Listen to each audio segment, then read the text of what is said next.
नए नए वीडियो देखने एवं सुनने के लिए माँ कर्मा म्यूजिक को सब्सक्राइब करें।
गौरी तोरे जननी हो देवा शिव के लाल कहाए।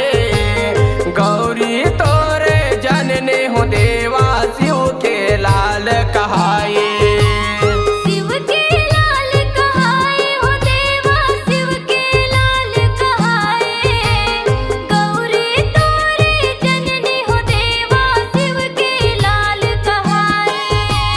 गौरी तोरे जननी हो देवा शिव के लाल कहाए। गौरी तोरे जननी हो देवा शिव के लाल कहाए। शिव के लाल कहाए हो देवा शिव के लाल कहाए। गौरी तोरे जननी देवा शिव के लाल कहाए। एक दंत गजबदन विनायक पहले होता है पूजा। माता गौरी के नंदन विघ्न हरो गणराज। माता गिरिजा के लाला विघ्न हरो गणराज।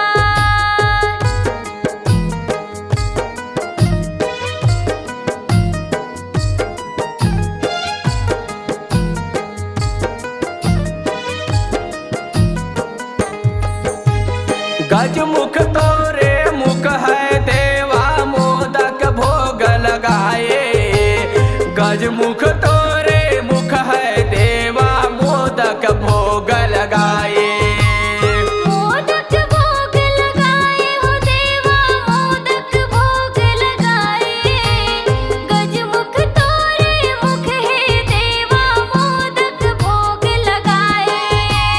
गजमुख तोरे मुख है देवा मोदक भोग लगाए। गजमुख तोरे मुख है देवा मोदक भोग लगाए। मोदक भोग लगाए हो देवा मोदक भोग लगाए। गजमुख तोरे मुख है देवा मोदक भोग लगाए। मुसक सवारी सुघर भाए माथ मकुट साजे। माता गौरी के नंदन विघ्न हरो गणराज। माता गिरिजा के लाला